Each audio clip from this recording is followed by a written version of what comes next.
दोस्तों नमस्कार। इसी दिन का इंतजार कांग्रेस को था और खासकर राहुल और प्रियंका को। राहुल गांधी जिस मोदी सरनेम के मामले में सांसदी गंवा चुके थे, आवास गंवा चुके थे, उनके ऊपर भविष्य में भी चुनाव लड़ने का खतरा मंडरा रहा था। लेकिन आज सर्वोच्च न्यायालय ने राहुल गांधी को बड़ी राहत दे दी और साथ ही मोदी और अमित शाह के बिछाए चक्रव्यूह को राहुल गांधी ने सुप्रीम कोर्ट के आदेश के साथ ही तोड़ दिया और राहुल गांधी के सदन में वापसी तय हो गई। अब राहुल गांधी की गर्जना देश और विदेश संसद में भी देखेगा। राहुल गांधी के सामने अमित शाह, मोदी किस तरह से जवाब देंगे, कैसे उनका सामना करेंगे, ये भी एक सदन में दृश्य देखने योग्य होगी। बहुत राहत की सांस भारतीय जनता पार्टी ले रही थी। मोदी और अमित शाह की बाँछें खिली हुई थी, लेकिन ये राहुल गांधी ने इसको टुकड़े टुकड़े कर दिया। राहुल गांधी की दिलेरी, राहुल गांधी के हिम्मत की दाद देनी होगी। राहुल गांधी 134 दिन से इस केस का सामना कर रहे थे। इस दौरान उनकी सांसदी गई, उनका आवास छीना गया, सरकार ने उनको कहीं का नहीं छोड़ा। लेकिन राहुल हिम्मत नहीं हारे। लोअर कोर्ट में भी उनकी यही गर्जना थी कि मैं माफी नहीं मांगूंगा, जेल भेज दो। गुजरात के हाई कोर्ट में भी यही दलील थी कि जेल जाना मंजूर है, माफी नहीं मांगूंगा। वो शख्स सुप्रीम कोर्ट में भी यही कहा कि मुझे माफी माय लॉर्ड नहीं चाहिए, मुझे जेल भेजो, लेकिन माफी नहीं मांगूंगा। वही सुप्रीम कोर्ट ने, याद होगा आपको कि ये मोदी सरनेम वाला केस भारतीय जनता पार्टी का एक विधायक जो गुजरात से है, उसका नाम है पूर्णेश मोदी, उसी ने किया था, जिसमें कि राहुल गांधी की सांसदी चली गई थी और गुजरात के लोअर कोर्ट ने 2 साल की सजा सुनाई थी और राहुल गांधी की मुश्किलें बढ़ा दी गई थी। हम इसलिए कह रहे हैं कि राहुल गांधी की मुश्किलें बढ़ी नहीं थी, बढ़ाई गई थी, राजनीतिक कारणों से बढ़ाई गई थी और ये साहेब और अमित शाह के इशारे पर हो रहा था। लेकिन जिस सर्वोच्च न्यायालय के जिम्मे देश का लोकतंत्र और देश का संविधान बचाने की जिसके पास जिम्मेदारी है, उसने आज वही कर दिखाया और राहुल पर लगे सारे आरोपों को उसने उस पर रोक लगा दी, सजा पर रोक लगा दी। इसी के साथ राहुल की सदन में वापसी तय हो गई। बड़े खुश थे भाजपाई, कोई जवाब देने वाला इनको नहीं था, लेकिन अब वो आएगा। सदन में राहुल गांधी इनको चुन चुन कर इनको मुद्दों पर घेरते दिखेंगे, चाहे वो मणिपुर हो, चाहे वो हरियाणा हो, चाहे देश का कोई मसला हो। राहुल गांधी एक एक मुद्दे पर घेरते दिखेंगे और 2024 का चुनाव भी दिलचस्प होगा। आपको याद है कि इसी दौरान कांग्रेस ने राहुल और प्रियंका के दम पर कर्नाटक फतह किया था। अब ये राहुल की वापसी ये तय कर देगी कि कांग्रेस मध्य प्रदेश, राजस्थान, छत्तीसगढ़, तेलंगाना भी परचम लहराएगी और ये आने वाला वक्त कुछ ही महीनों में बताएगा।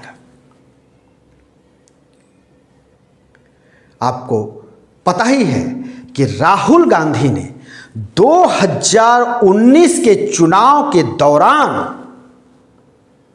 उन्होंने कर्नाटक के एक जनसभा में इसका जिक्र किया था कि नीरव मोदी देश का लुटेरा है, देश के पैसे का गबन करके भाग गया। और भी एक दो नाम उन्होंने लिया था और कहा था कि आखिर इस तरह के मामले में मोदी ही क्यों नाम आता है, जिसको कि भारतीय जनता पार्टी ने मुद्दा बनाया। और पूर्णेश मोदी ने इस मामले को लेकर के निचली अदालत पहुंचे थे गुजरात, और गुजरात की निचली अदालत ने सूरत की राहुल गांधी को 2 साल की सजा सुना दी। उसके बाद राहुल गांधी के वकील सुप्रीम कोर्ट के वरिष्ठ अधिवक्ता अभिषेक मनु सिंघवी गुजरात के हाई कोर्ट राहत के लिए पहुंचे, लेकिन राहुल गांधी ने राहत की बात पर भी यही कहा कि मुझे माफी नहीं मांगनी, जेल मंजूर, माफी मंजूर नहीं। उन्होंने कहा मैं गांधी हूं, सावरकर नहीं हूं। जी, उस समय भी भारतीय जनता पार्टी हिल गई थी, क्योंकि राहुल गांधी सावरकर को घेरते रहते हैं। अब जरा सोचिए, इसी मामले को अभी कांग्रेस और राहुल गांधी लेकर सुप्रीम कोर्ट पहुंचती, उसके पहले वही गुजरात का भारतीय जनता पार्टी का विधायक सुप्रीम कोर्ट में पहुंचा, पहले अपनी दलील लेकर के। सुप्रीम कोर्ट में पूर्णेश मोदी के वकील, आपको बता दें देश के सबसे बड़े वकीलों में शुमार राम जेठमलानी के सुपुत्र महेश जेठमलानी जब सुप्रीम कोर्ट में खड़े हुए और उन्होंने अपनी दलील दी, तो सुप्रीम कोर्ट ने साफ कहा कि बड़ा दिलचस्प मामला है। राहुल गांधी को अधिकतम सजा क्यों दी गई?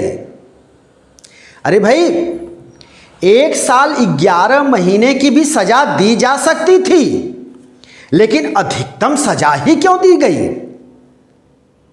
अगर 1 साल 11 महीने की सजा दी जाती तो राहुल के साथ साथ उनके संसदीय क्षेत्र के जनता के साथ न्याय होता, जनता के तमाम कार्य सुचारू रूप से चलते। उस क्षेत्र की क्या गलती थी? उस क्षेत्र को इतनी बड़ा सजा क्यों दी गई? इसके बाद अभिषेक मनु सिंघवी ने भी राहुल गांधी की बातों को रखा। ये सारी दलीलों को सुनने के बाद सुप्रीम कोर्ट ने तत्कालीन प्रभाव से राहुल गांधी को दी गई सजा पर रोक लगा दी और कहा कि जब तक इसके न्याय नहीं हो जाते, जब तक इसके फैसले नहीं आ जाते, तब तक इस पर रोक जारी रहेगी। और जैसे ही ये खबर सर्वोच्च न्यायालय के बाहर आई, कांग्रेस के खेमे में खुशी की लहर दौड़ गई। उधर भारतीय जनता पार्टी के खेमे में भूचाल आ गया। वहां पूरी तरह से उनको काठ मार गया, इधर लड्डू बंटने लगे।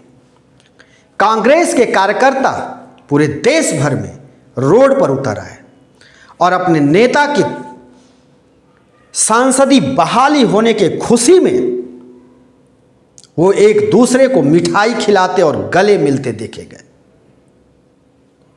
अब तो सबसे बड़ी मुसीबत देश के प्रधानमंत्री नरेंद्र मोदी और गृह मंत्री अमित शाह पर आने वाली है, और वो भी सदन में और सदन के बाहर भी।